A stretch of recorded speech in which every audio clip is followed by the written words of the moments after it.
Pagkatapos makapag-check-in, pumunta na sila sa gate nila at doon na sila naghintay. Rosana, tawag ng babaeng sniper sa kanya. Ano? Sigurado ka ba sa desisyon mo? Bakit? Nagdududa ka? Hindi naman. Gusto ko lang kasi kasama ka. Saad ng babae sa kanya. Ay, kagaya lang to sa huling plano ko noon. Gusto ko manatili ka kay Jaisel, kagaya dati. Saad ni Rosana sa kanya. Oo, alam ko yun. Pero please naman, gusto ko ng aksyon, hindi yung tumingin siya kay Jaisel. Maging babysitter ni Colette. Saad ng babaeng sniper. Narinig kita. Saad bigla ni Jaisel at lumapit siya sa kanila. Bakit ayaw mong makasama ko? Tanong ni Jaisel sa kanya. Hindi naman sa ayaw. Gusto ko lang gamitin ang skills ko. Saad ng babaeng sniper sa kanya. Huwag dito. Saad ni Rosana sa kanila. Dahil nagsidatingan na rin ang iba pang mga pasahero. You are stuck with me, Julie. Saad ni Jaisel sa kanya. I really hate that name, Marie. Sagot ng babaeng sniper. Call me Marie one more time. Banta ni Jaisel sa kanya na pinigilan silang dalawa ni Rosana. Not now, not here, not anywhere. Saad ni Rosana sa kanila. Look, you two have to put your difference aside and work together. Ma, saad ni Jaisel. I know, sweetheart. Kailangan mong manatili kay Jaisel. Pakiusap lang, intindihin mo ang sitwasyon natin. Saad ng kanyang ina sa kanya na napabugdot na lamang ang dalaga at tinignan niya ng masama si Julie. Just like the old time, sweetheart. Me looking after you under my scope. Pero ni Julie sa kanya na binigyan siya ng bad finger ni Jaisel bago siya bumalik sa upuan niya. Zel, saad ni Rosana pero inignore lang sila. Please be patient with her, Julie. Saad ni Rosana sa kanya. Na, okay lang yun. Naiintindihan ko naman siya. Alam mo na kung saan siya dadalhin, right? Tanong nito. Yup, na-check na niya ang bahay. And siguradong safe ang kulit doon. Sagot ni Julie sa kanya. Nasasabi ka na bang makita siya? Tanong ni Rosana sa kanya na nakita niyang nag-blush si Julie. I-regards mo na lang ako sa kanya. Alam kong galit pa siya sa akin hanggang ngayon. Don't worry, I'll take care of him. Attention all passengers. Narinig nila sa PA na tinatawag na ang mga pasahero sa eroplanong papunta ng Pilipinas. Kaya nagsitayuan na sila at nagsimula ng pumila. Tandaan nyo, sinet up ko na ang lahat. Kaya huwag kayong mag-alala pagdating natin sa Pilipinas. Saad ni Rosana sa kanila na tumango naman silang lahat. Boarding pass please. Narinig nilang saad ng gate attendant. Alam nyo na din kung saan kayo pupunta. Saad ni Rosana. Nadeterminado silang lahat na makakalusot sila sa gulong naghihintay sa kanila sa Pilipinas. Nagtatype na uli ako ng report nang bumalik galing tanghalian sa Tanyente. Barbie, maganda ka. Aalis tayo. Po? Saan tayo pupunta? Trabaho. Saan pa nga ba? Teka lang, sisave ko lang yung ginagawa ko. Sagot ko sa kanya at naghintay siya sa akin. Pagkatapos ko masave ang ginawa ko, lumabas na kami at sumakay sa sasakyan namin. Pink talaga ha?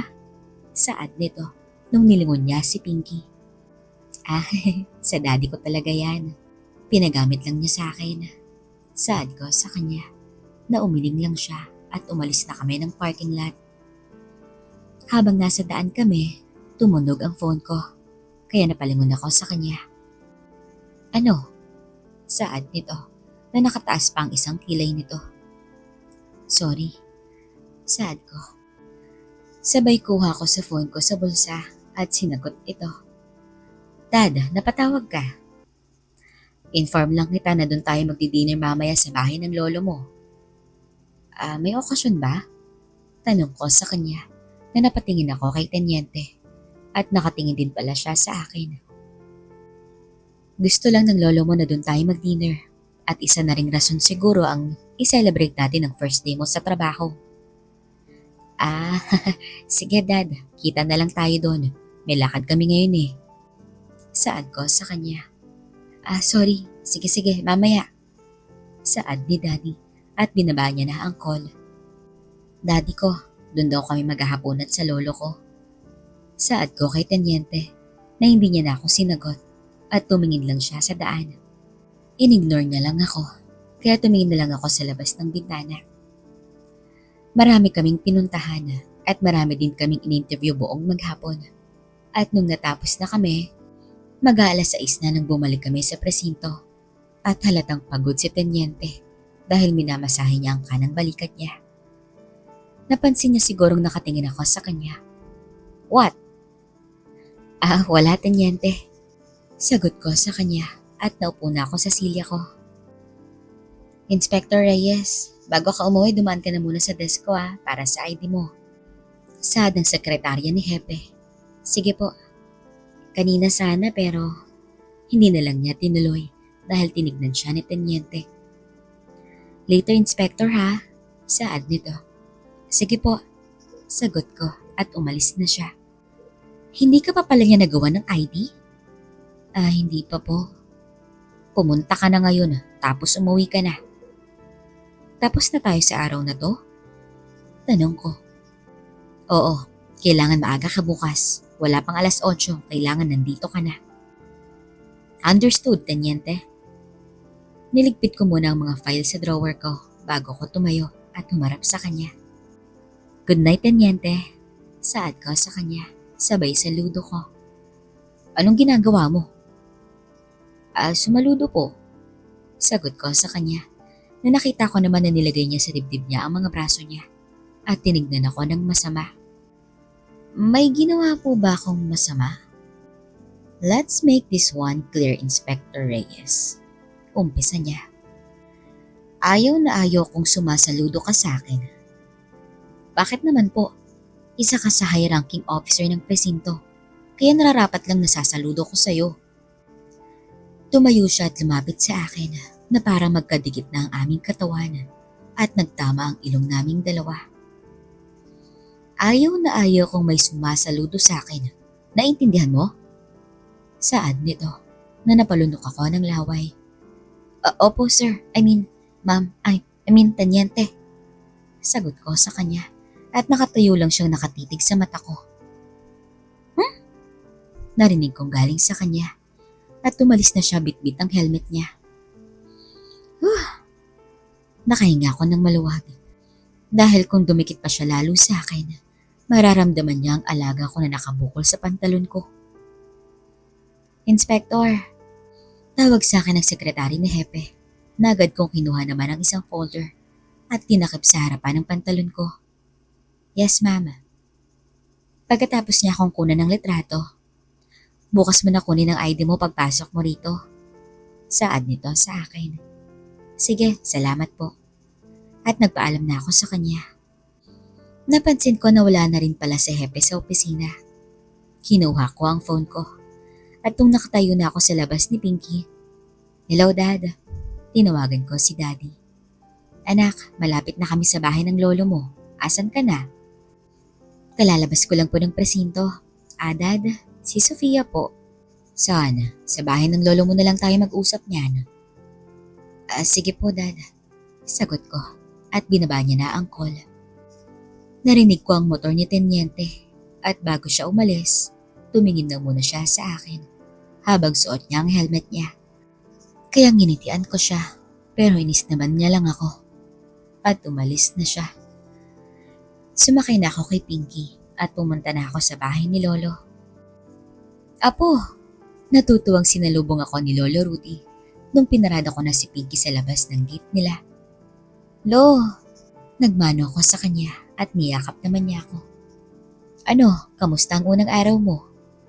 Maayos naman, Lo. Sagot ko nung pumasok na kami sa loob ng gate at nakita ko si Daddy na nakatayo sa labas ng bahay. Dad, tawag ko sa kanya at humalik ako sa pisngi niya. Alam mo pa, itong apo nyo pumunta sa opisina kanina para mag-imbestiga. Kwento ni Daddy kay Lolo. Talaga? Galing ah. Saad ni Lolo Rudy. Narinig siguro ni Mami ang boses ko kaya lumabas to ng bahay.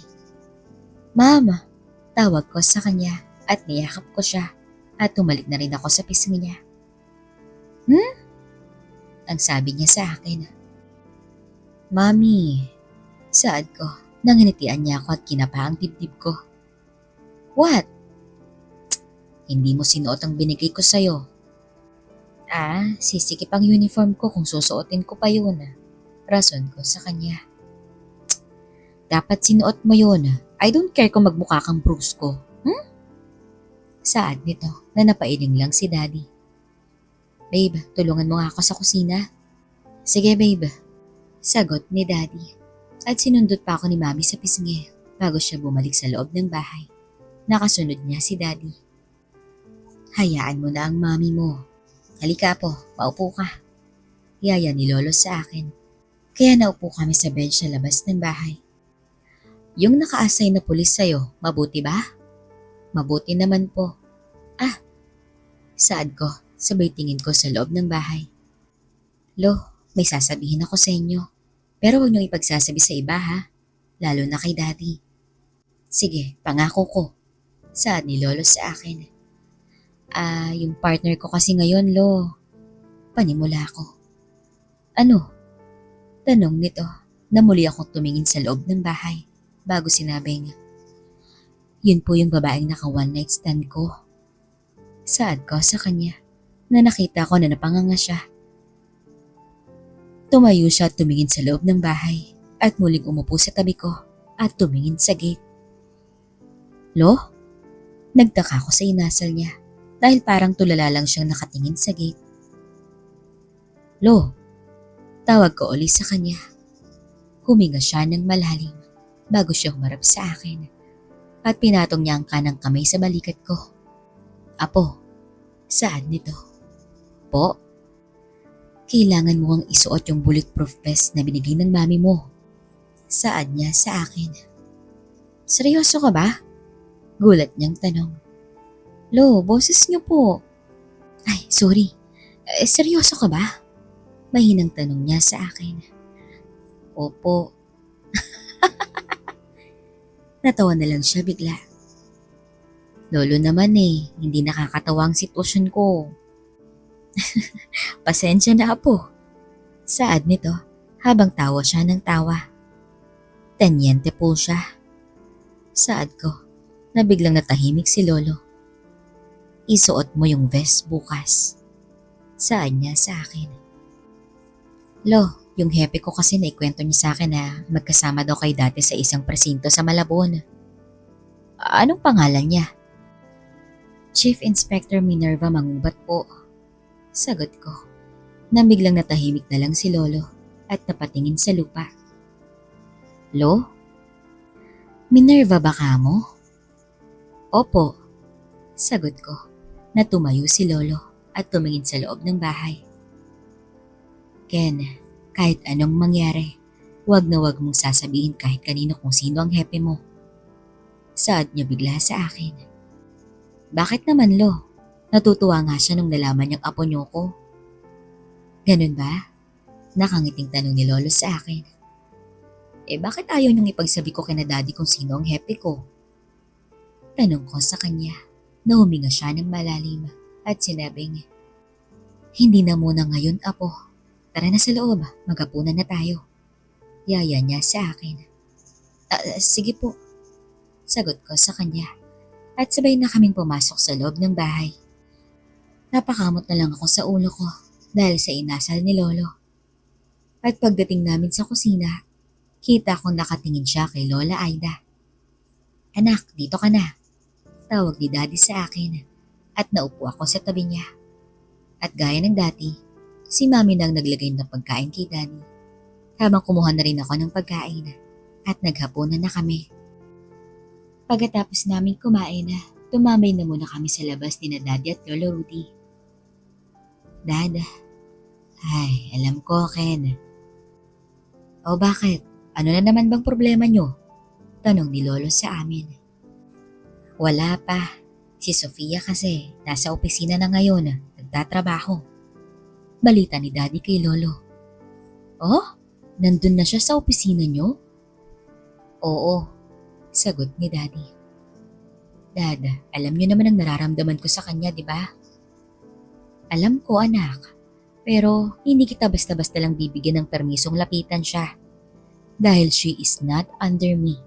Nasa mami mo siya. Bakit? Ano bang problema kung lalapitan lang ni Ken si Sofia? Tanong ni Lolo. Pa, si Chelo kasi ang amo niya. At tumingin si Daddy sa loob ng bahay. Pinagbawalan silang dalawa na magkita sa opisina. Eto ba yung sinasabi ni Mami na pagsisisihan ko? Tanong ko kay Daddy. Kilala mo ang Mami mo, third. If she says that, she really means it. Saad ni Daddy sa akin. Bakit hindi mo nalang puntahan sa kanila? Question ni Lolo sa akin na napatingin naman ako kay Daddy. Are you willing to take the risk? Tanong ni Daddy. Nahinubad ko agad ang polo ko na kinuha naman to ni Lolo Rudy. I am Dad. Sagot ko sa kanya.